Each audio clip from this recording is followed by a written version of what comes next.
delighted to be joined by a really great panel. So on my left, I have Basak Toprak, who is the product head for deposit tokens and EMEA head at Kinexys, part of JP Morgan. Then on her left is Lewrick, principal economist at the Bank for International Settlements. On his left, Vantomme, who is managing director in Euroclear. And then at the very, very left, it's Brian, who's, oh yeah, there, sorry, look at the names there. Brian Gahan, who is general manager for Kraken in Europe. So first of all, thanks very much to all of you for joining us. Maybe just say a couple of words up front and then we kick off. So many of the panel sessions that we've had today have been about the future, right? So the future of regulation, supervision, the future of financial well-being. This is also about the future. And one way you can think about tokenization is the future of the plumbing of finance. But it's so much more than the plumbing. And I think as Ronan, was saying earlier in the previous panel session, it can have real potentially transformational implications for the way finance is run, but also the actual financial services that are being provided to households and businesses. And we just heard from Piero, the actual kind of core of money, whether it's public money or private money. So as always, by design, we have a diverse set of perspectives on this panel. So we have a big global bank. We have a macro financial perspective from the BAS, a market infrastructure, and a more crypto-native firm. And my job really is quite easy, is to make sure we bring out those different perspectives as we talk about this. So the plan is to talk about tokenization and cover some of the benefits or potential benefits of tokenization for finance, then talk about some of the risks and how they can be managed, then deep dive a little bit, depending on time, on the money side of things, and probably cover also issues around stablecoins, and then also on the asset side of things. And then, of course, like all sessions, open to questions, so at any point, either send questions through or we'll open it up for questions. So I hope that sounds okay. We've made a pact between us that because it is about the plumbing, it can sometimes get a bit technical, but we've said that we'll try and keep it at the appropriate level to make sure, because ultimately it matters for the fundamental finance. So we'll try and keep to that. But maybe let's start with the benefit side of the ledger, if I can make that, no pun intended. And maybe Basak, maybe I can start with you. How do you see some of the benefits of tokenization for finance? You, of course, at Kinexys have been exploring this, and not just exploring it, but using tokenization for a number of years now. So how do you see the benefits of it in terms of the future of finance? Sure, thank you very much, and thanks for inviting me to this panel. And I think Piero summarized it really well when I was watching his summary around the benefits of tokenization. It was spot on. As JP Morgan, we were part of the blockchain evolution pretty early on. And we started a blockchain excellence team with engineers in 2015. We built enterprise Ethereum-based blockchain network called Quorum. And we believed in the potential of this technology to transform financial services. And in 2019, with that in mind, we took the decision to put together a business unit for creating commercially viable solutions for customers. So really moving off from exploration and into production. And we built several solutions for JP Morgan institutional clients specifically. And these are all coming from the perspective of, as Piero explained, the features of tokenization, which brings an always-on capability, so a continuous availability of solutions, programmability, so you can actually stitch different functions and assets in a single transaction, which is sometimes called atomic transaction settlement, and also composability as well. And across these three features, really what makes this technology very interesting. But building on that, we always also believed that, for example, a deposit is a deposit. So a bank instrument a deposit instrument is a deposit instrument. So we may be changing the technology, but we are not really transforming what it is. So we also believed in some of these principles that are there. And we created solutions across what we call money movement, which is payments, digital payments. So that's all around commercial bank money on blockchain ledger. Tokenization of assets, which is tokenization of, for example, treasury bills, funds, etc., and also information as well. So these three pillars, which we took on and created solutions for our customers. What we are seeing from our customer base is institutional customers of JP Morgan are using these solutions across the board. So for example, on the payment side, our customers are using blockchain deposit accounts, and we offer them in multiple currencies to move money cross-border, either between their own accounts or with others. So it's a 24/7 payment rail. They're also utilizing programmability functions as well, so introducing rules and conditions around how the money moves across blockchain deposit accounts. And we also offer delivery versus payment functionality as well. So that's very interesting because when you introduce the possibility of creating what we call these atomic settlements, that means you don't need to rely on reconciliations between asset and money. That takes time. Usually these things sit on different systems. But when you put them on the same system, then you can be very precise about when that settlement happens. And you can time it and you can price it accordingly as well. So you can say, if you're going to be borrowing money for 2 hours, I'm able to make that settlement straight away. And I can price for those specific hours that you borrow the money. So these things also create new business models, which is good for the bank, good for the user as well. So it all creates not just technical efficiency, but technical efficiency results in new business models. Yeah. Thanks very much. And I think that is a kind of really interesting dimension of we're seeing innovation in terms of technology, but that is also enabling innovation in terms of business models. You mentioned one example there, stablecoins, another very obvious example. And then how we think about the benefits that are arising from the technology itself versus those that are the new business models and the risks. I think it's a really kind of important dimension. Maybe, Brian, can I turn to you on a similar question? Because your journey has been a bit different in that Kraken started within the crypto ecosystem, but increasingly you've been exploring the tokenization of real-world assets. So how do you see the potential benefits of tokenization in broader finance? And what do you see also from some of your customers? Yeah, and I think, between Basak and Piero, they've probably covered an exhaustive list of the potential benefits of tokenization, whether it be instant settlement, atomic settlement, programmability, interaction with DeFi, and so on and so forth. So maybe I'd like to focus on one particular one, and I think it kind of rhymes with a lot of the stuff we've heard today in terms of the Savings and Investment Union. So I'd say accessibility.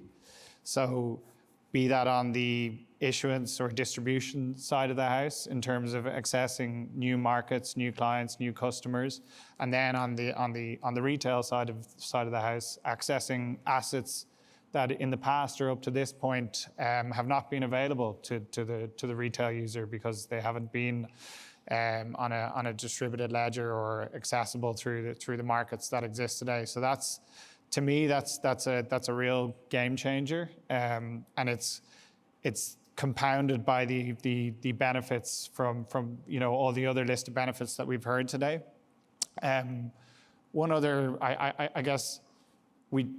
Piero talked about this being like a kind of new technology. I would come at it from a slightly different way in that this technology has been battle tested, used and scaled with crypto assets for the past 14, 15 plus years.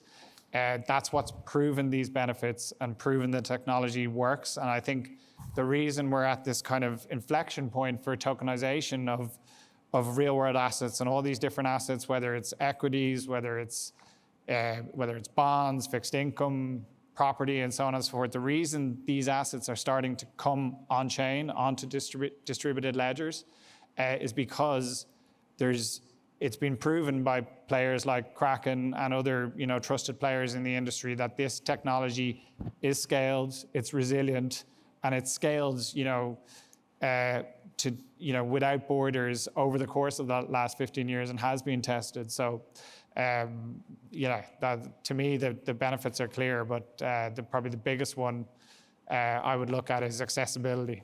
And maybe just to follow up to both of you or anyone else actually. So there are these potential benefits, and I'm curious about whether, from the perspective of your customers, you see that the demand is there as, oh, I want to explore this new technology, so I'm going to dip my toes in because I want to understand it, versus, oh, actually, I've used it and I really see those benefits crystallize, and then I want to kind of scale up. And it could be for others as well, but I'm curious to see where the demand that you're seeing from some of the users of financial services ultimately is at the moment.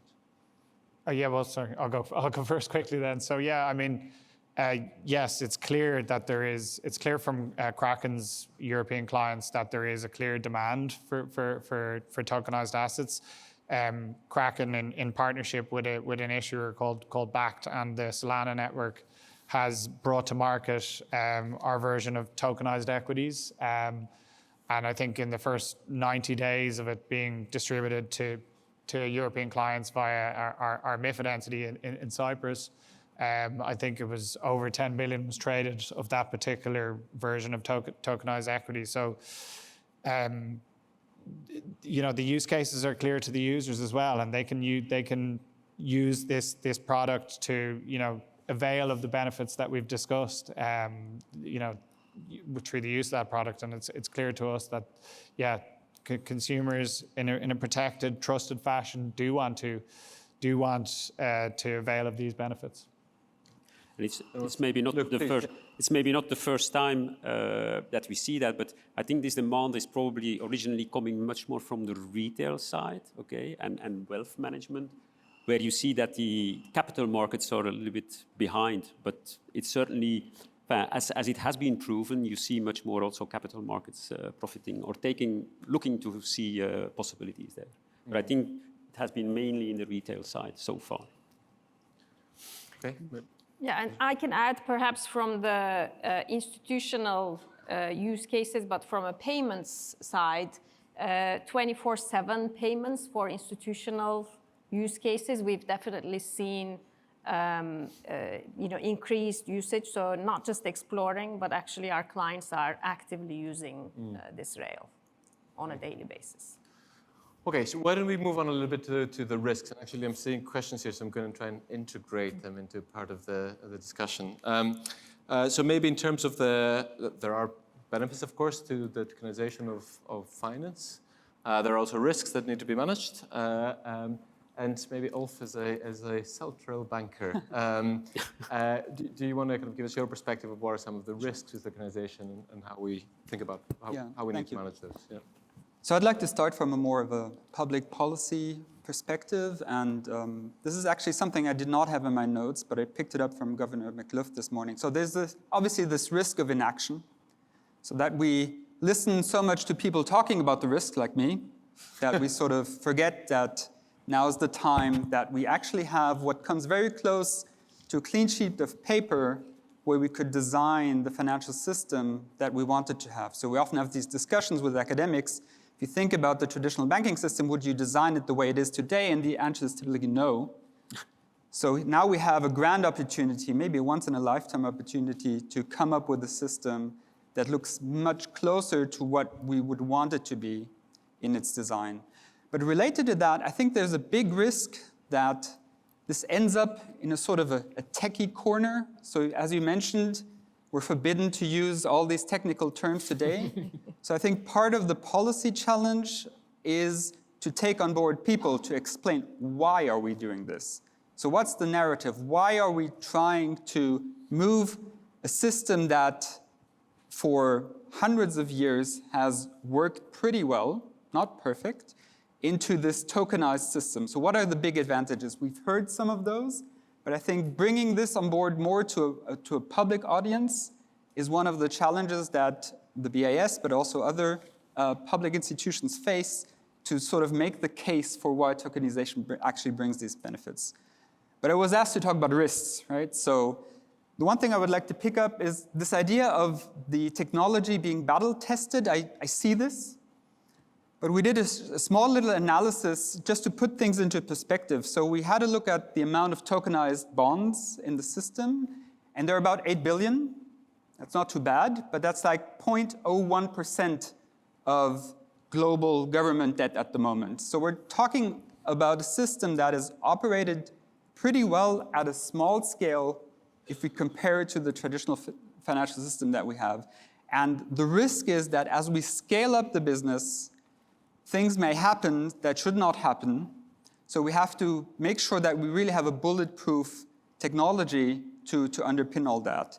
And related to that is the legal foundations to be very sure about the fact that a tokenized claim is as good as the traditional claim that you have, so that there's no uncertainty about what the token is that you're actually holding in your hand. And then finally, unfortunately, Piero picked up a lot of this idea of building a house and thinking about how to paint the kitchen without having spent enough time on building the foundation.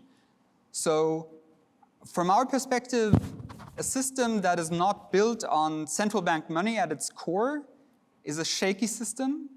So there is a strong case to have this anchor that comes about with central bank money embedded into the system. And from our perspective, this is something that speaks to the role of wholesale CBDC, or wholesale tokenized reserves. But also, and it was mentioned today, that the idea of a digital euro should be a no-brainer comes along with this, right? So ideas of having a public settlement asset in the system, a trusted system that relies on these anchors of trust.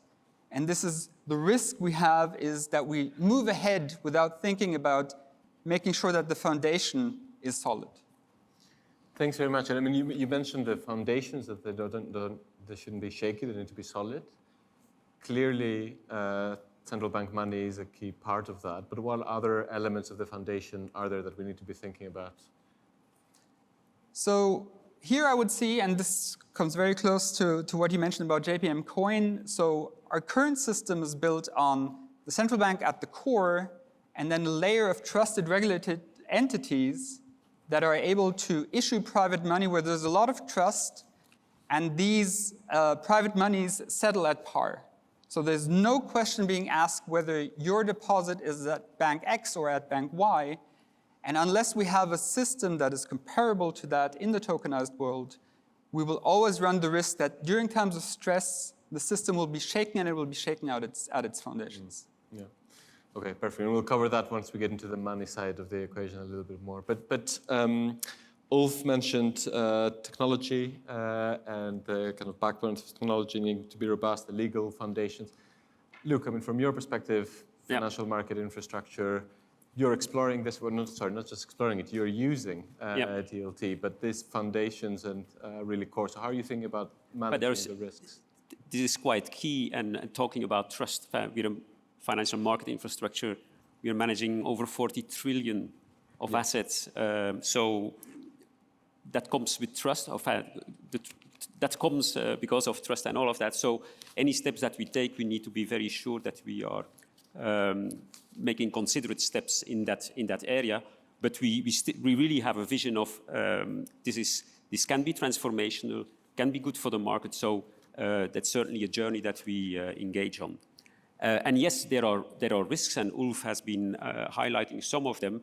Maybe I will look a little bit more at the technical side of things. But the good news is that many of the risks that we encounter, we know them. Okay, there are no surprises. If we talk about operational risks, okay, there is the cyber risk. Okay, everybody's talking about how safe it is. A network can be hacked, can be attacked, and all of that. There is the processing risk. So how do I manage a process with smart contracts? especially when smart contracts start talking to each other. Okay, how am I sure that that works well?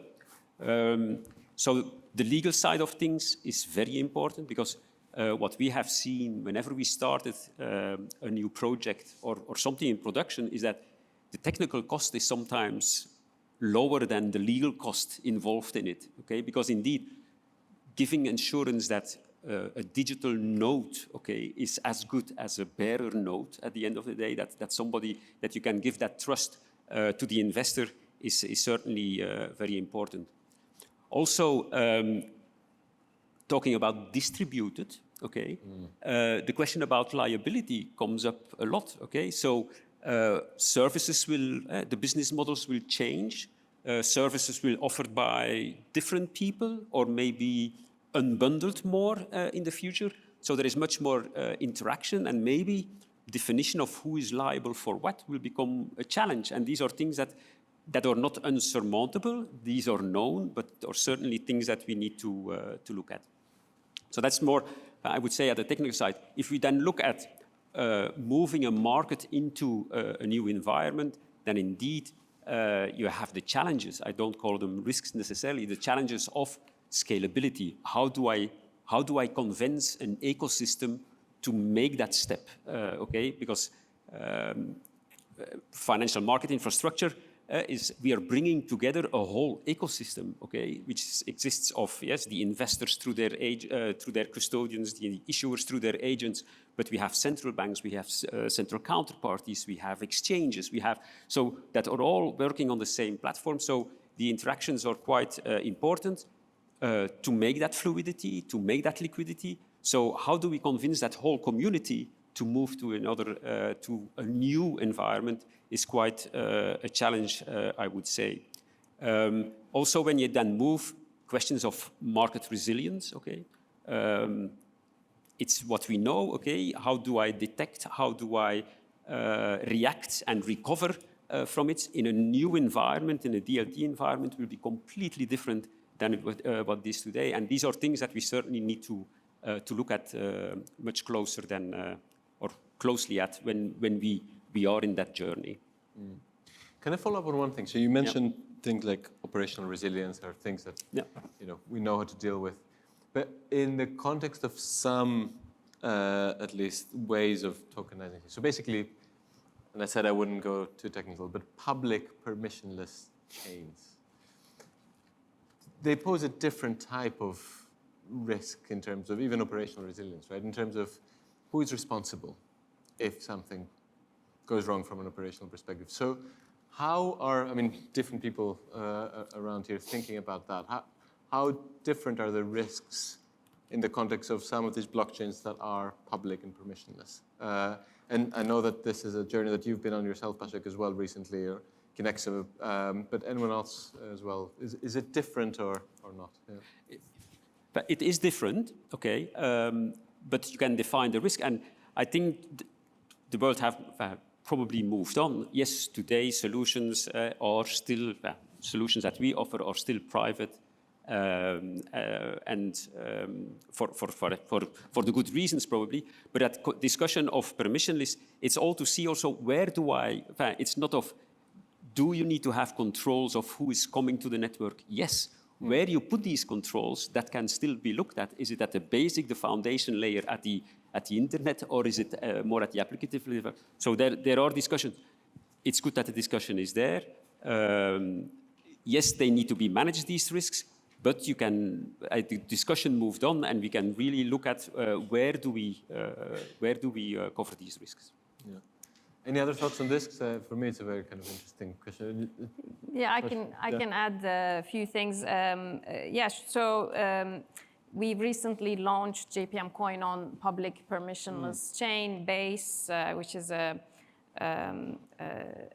what is called a layer 2 network on Ethereum. And it is a permissionless chain, but we deployed it in a permissioned way. So the token itself that we've deployed is permissioned. So we control how and who that token travels to. So that's how we got comfortable with it for this specific launch. It's a bank deposit, so it's offered to JP Morgan clients, so we need to onboard them before we issue the tokens to them, to their wallet on public chain. So there are ways to control how your token behaves, and you have full control over that, even if it could be a public permissionless chain. Of course, it wouldn't be any chain, so the issuers would need to do their assessment in terms of having comfort in the chain that they are deploying to. Yeah. Okay, very good. Maybe just one more on the risk that came through from the online ones. So in the previous panel, we had a discussion about financial literacy. Are you worried that tokenization might give retail access to too complex or highly risky instruments to retail investors? Brian, is that something you might want to? Yeah, sorry, I just didn't hear the question. So in the last session, we had a discussion about financial literacy. Are you worried that the tokenization or the kind of deployment of the new technology can give access to retail investors to instruments that might not be appropriate? Well, I think we have kind of like a fairly well-developed set of consumer protection laws, well, certainly in Ireland and across the EU. And now with the advent of MiCAR, and we already had MiFID II to regulate traditional financial instruments, I think the set of protective measures are there. So it's incumbent on the service providers, the issuers, the distributors who are facing off and offering these products to retail to ensure that they, suitably assess products for clients and vice versa, and also, ensure that those consumer protective measures are in place at the point of delivery of service, whether it's disclosures, whether it's educational tools for the user or client.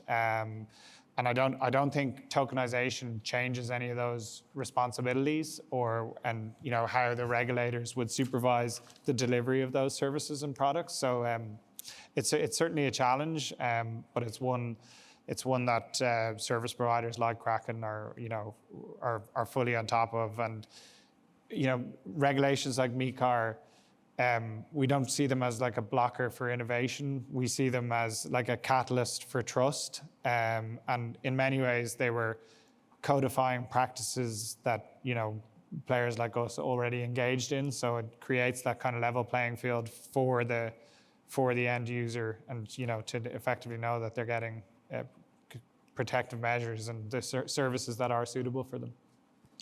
Thank you. Should we move to the money side of things a little bit, and then we might open it up for questions, and there's been a couple more. So, and again, it was covered earlier in Piero's presentation, that if you think about this future tokenized world, you can have central bank digital currencies, you can have tokenized commercial bank deposits, you can have stable coins. Not too dissimilar to the current world where we have central bank money, or we have deposits, and we have e-money. But how are you thinking about the evolution of private money in particular, so commercial bank money and stable coins into the future?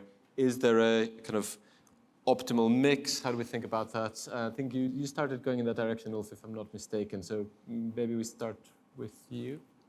So it's difficult to make projections, right, or predictions, especially about the future, right? We know that.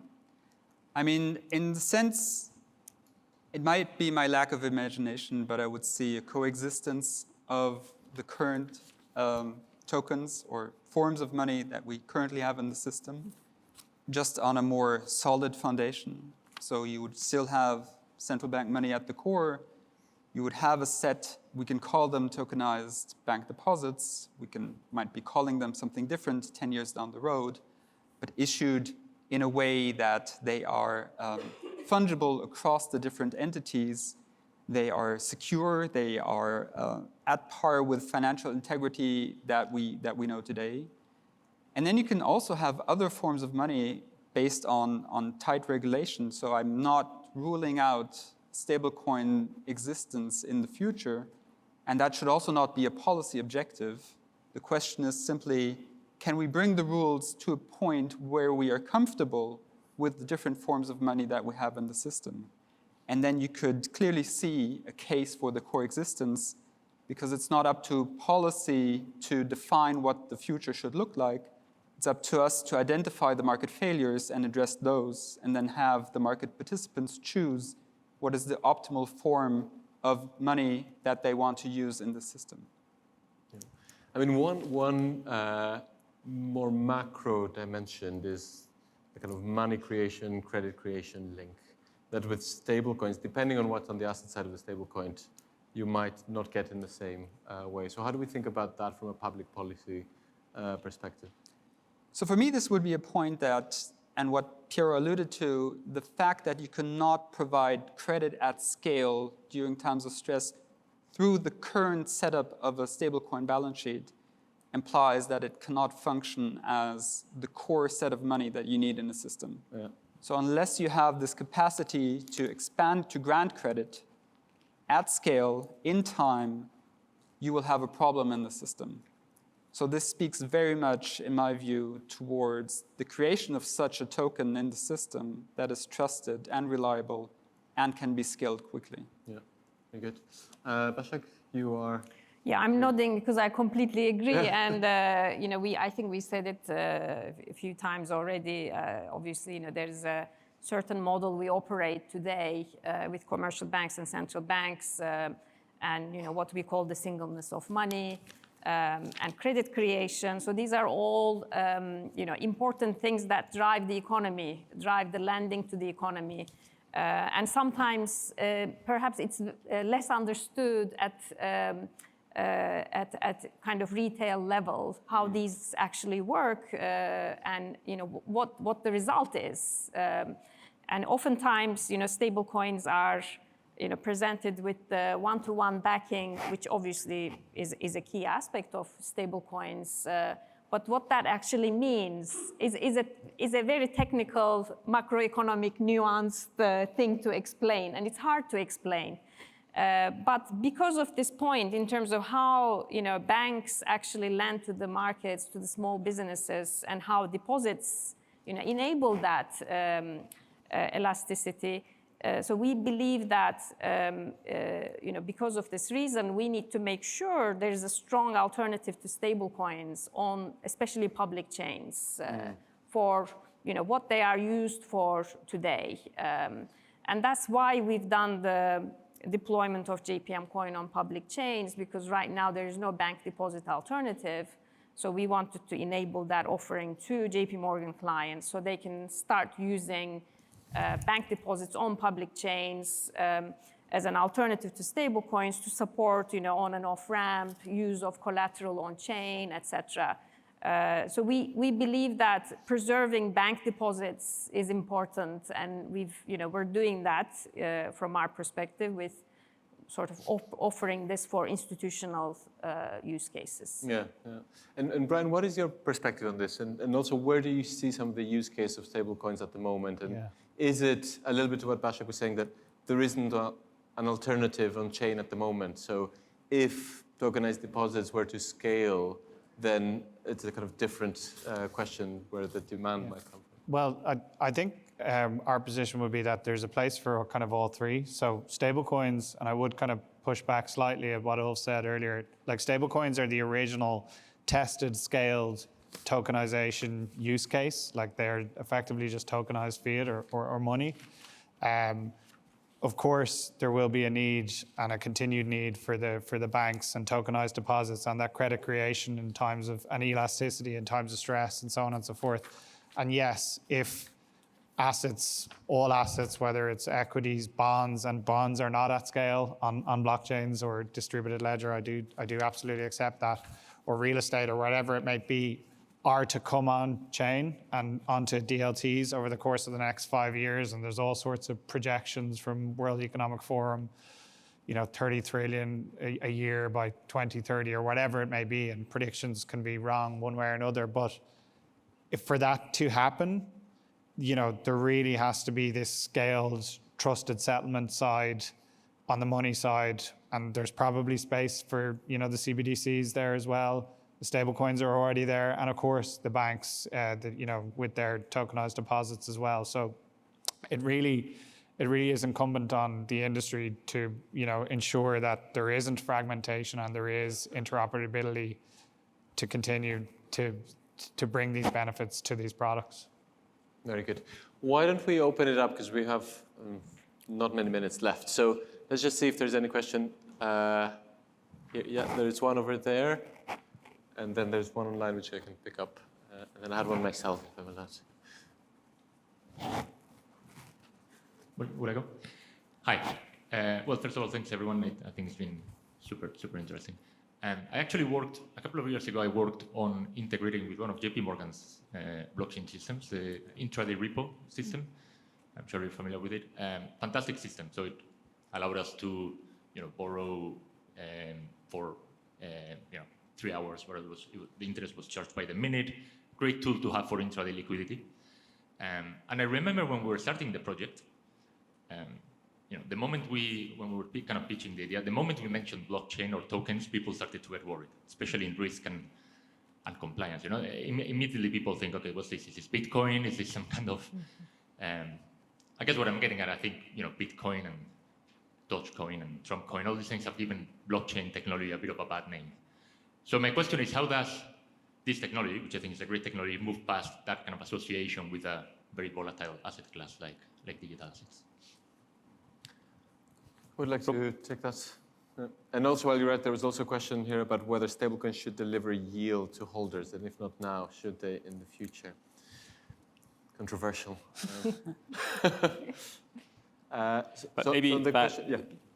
Maybe not the only answer, but one I'm thinking of is that, as we say, it remains relatively small if you look at the asset side.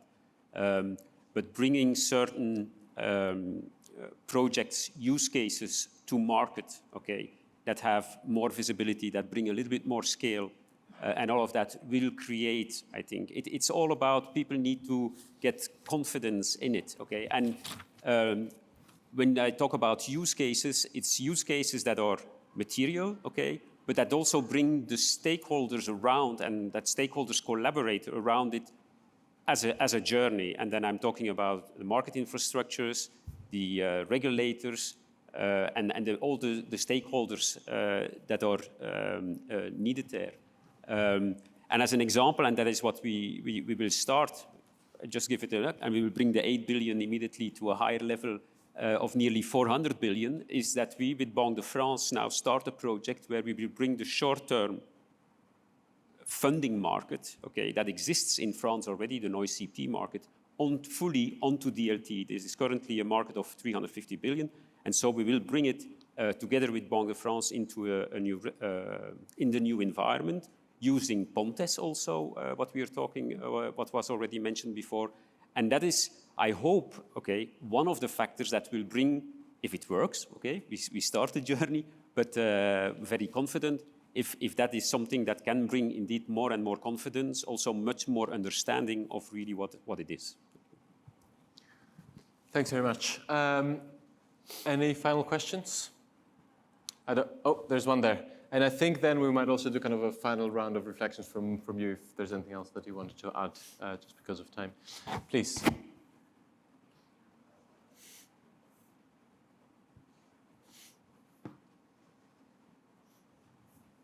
I just wanted to ask about the mechanisms that are going to be put in place to prevent crises situations like runs on the bank. I mean, we've obviously seen in the UK runs on the bank and they just shut the doors of the bank. But if you're just opening it up and anyone can trade at any time overnight when people are asleep or some crisis has happened and this can impact not just banks but governments who are issuing debt, and there's runs on those assets. Like, how are you going to control like those disaster scenarios, which we know have existed in the past and I anticipate will happen in the future? Very good. I wonder if, not to put, but also it's the kind of thing that's... So that's a great question to answer in 24 seconds. So I think you put your finger exactly at the right point. So this entire idea of a public sector safety net this is something that needs to be developed in this tokenized world as well. So because, and also going back to the question on about intraday repo, essentially the economics don't change. It's all about trust at the end of the day. And if trust wanes in the system, you will see these runs regardless of whether you're running on a tokenized bank, if you will, or if you're running on a traditional bank. And as you mentioned, the technology enables you to run basically at any point of time in any time zone in split seconds, right? So that's sort of the horror scenario that we're thinking of. So what this means on the other side is that if you think of central bank solutions to that, and I can recommend the Project Pine report, the central bank configuration will then have to adjust in ways that you also have these smart contracts set up in ways that automatically provide the liquidity. So you can think this through and it will give you an entirely new ecosystem that could be highly efficient during good times, but will also need very, very robust safeguards to ensure that during times of stress, you avoid these downward spirals. Thanks very much. Anything that anyone wants to add before we finish off? We had a few more topics, but we have run out of time. Thank you very much to the four of you. Really, really appreciate it. It was a really good discussion. We could have gone on for a lot longer. I mean, I think more broadly, this speaks, even the last question speaks to why we're having this discussion, why we're having this engagement. I mean, central banks, as Ulf was saying, have to respond to the innovation that we're seeing in finance. Partly, that's through some of the work that Piero was talking about in the Eurosystem, but also kind of thinking about more broadly, how do we provide the foundations to the house that the house is there. So thank you again, really appreciate it, and thanks to all of you for listening.